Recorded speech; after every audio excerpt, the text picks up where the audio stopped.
का 76वां जो दिवस है स्वतंत्रता दिवस, इसको मनाने के लिए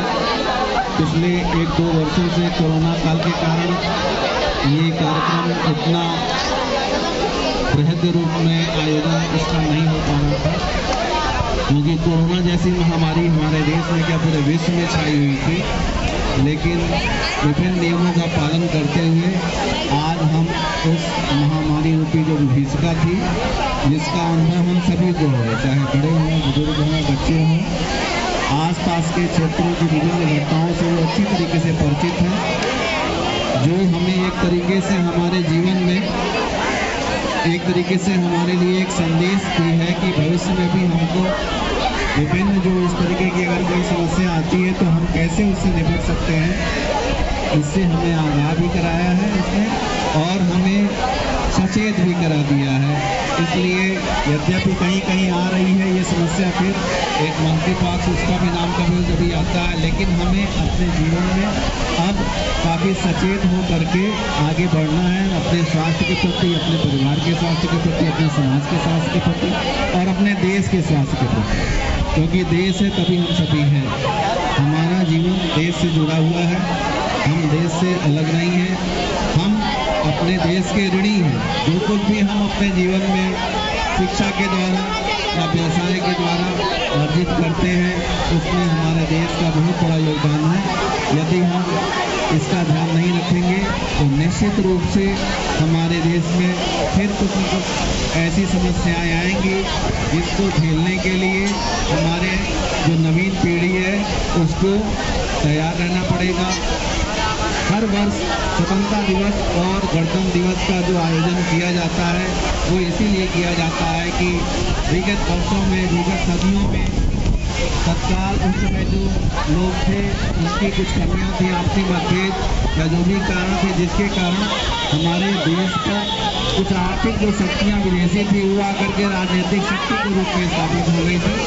इसको हमें काफ़ी मेहनत से करीब 200 वर्ष लगे और पूरे देश के एक गांव, कोई ऐसा गांव नहीं बचा था जहां के लोगों ने देश की आज़ादी को प्राप्त करने में अपना सहयोग न दिया। कुछ जाने हुए लोग हैं, कुछ अनजाने में भी हैं, और उन सभी के सहयोग के द्वारा और लगभग 200 वर्ष की प्रत्यक्ष अप्रत्यक्ष लड़ाई के कारण हमें आज आज़ादी को जिसकी अनुभूति हम कर रहे हैं, और आज हम 75 वर्ष बिता चुके हैं अपनी आज़ादी का। हमें उम्मीद है कि हमारी जो आने वाली पीढ़ी है एक दिन ऐसे ही 100वां वर्ष भी मनाएगी, और वो जो दिन होगा वो निश्चित रूप से बहुत ही हमारे लिए सुखद अनुभूति होगी। फिलहाल तो हम हीरक जयंती के रूप में 75 वर्ष मना रहे, 75वां, जिसके तहत पिछले 1 वर्ष से कार्यक्रम चल रहा है आज़ादी का अमृत महोत्सव। उसी में पिछले 1 सप्ताह से जो प्रोग्राम चल रहा था तिरंगा का, हर घर तिरंगा, उसमें काफ़ी बच्चों ने अपने घरों को तिरंगा लगाया है और भी समाज के लोगों ने लगाया है। एक तरीके से हमारे अंदर फिर एक ऐसी स्फूर्ति लाती है कि हम अपने देश की स्वतंत्रता, समाज की स्वतंत्रता को कैसे अक्षुण्ण रखेंगे, इसका हमको संज्ञान लेना चाहिए। और सबसे बड़ा जो अस्त्र है समानता का, वो क्या है? शिक्षा है। शिक्षा के द्वारा ही हम अपने समाज में जो भी कुरीतियाँ हैं उसको दूर कर सकते हैं, जो मतभेद हैं उसको दूर कर सकते हैं, और हम सभी मिलजुल कर अपने देश की स्वतंत्रता को अक्षुण्ण रखने का प्रयास करें। प्यारे बच्चों, आप लोगों को आगे आने वाले दिनों में इस देश के एक सभ्य नागरिक के रूप में अपने आप को सिद्ध करना है, जिसके लिए आपको शिक्षित होना बहुत जरूरी है, और शिक्षित होने के साथ साथ आपको प्रतियोगिता में भाग भी लेना बहुत जरूरी है, चाहे वो खेल की प्रतियोगिता हो, चाहे वो शिक्षा की प्रतियोगिता हो या अन्य किसी कोई प्रकार की प्रतियोगिता से ही हम अपने आप को आंक पाते हैं कि हम कितनी गहराई में, हमारे अंदर कमियां क्या हैं, हम और क्या कर सकते हैं। अभी हमारे विद्यालय के भूतपूर्व प्रधानाचार्य श्री इलाराज पांडे सर ने कहा कि विभिन्न जो कार्यक्रम हुए उसमें बालिकाओं का लगभग 100% योगदान है। बालक वर्ग की तरफ से एक भी नहीं है। तो ये बहुत ही हमें सचेत करने की एक तरीके से उन्होंने सचेत किया है कि बालक और बालिका इस देश में महिला और पुरुष दोनों का एक साथ योगदान है देश को आगे ले जाने में। आज की बालिकाएं हवाई जहाज से लेकर के पनडुब्बी तक चला रही हैं और शिक्षा में भी बहुत आगे हैं। ऐसा बीच में मध्यकाल के दौरान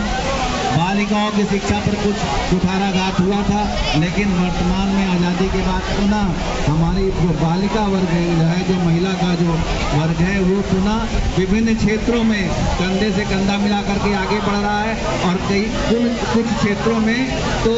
बालकों से या पुरुषों से भी आगे निकल गया है। इसलिए पुरुषों को भी अपनी कमियों को देखते हुए अपने अंदर सुधार लाना चाहिए और ज़्यादा गंभीर होकर के अपने क्षेत्र में मेहनत करें, जिससे वो चाहे खेलकूद का क्षेत्र हो,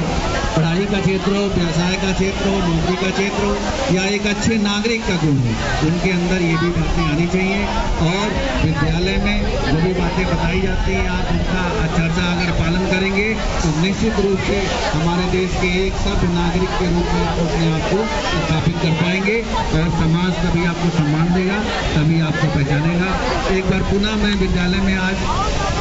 उपस्थित आए हुए सभी सम्राट लोगों को, विद्यालय परिवार के सदस्यों को, रिटायर्ड लोगों को, सभी लोगों को पुनः हार्दिक अभिनंदन करता हूँ, बधाई देता हूँ स्वतंत्रता दिवस की। अब मैं उम्मीद करता हूँ कि आप लोग हीरक जयंती भी इसी तरीके से मनाएं जब जाए देश में, तो हम सभी लोग अगर मौजूद रहेंगे तो उसकी भी अनुभूति एकदम अलग तरीके की होगी। इन्हीं शब्दों के साथ मैं धन्यवाद देता हूँ। बहुत बहुत धन्यवाद।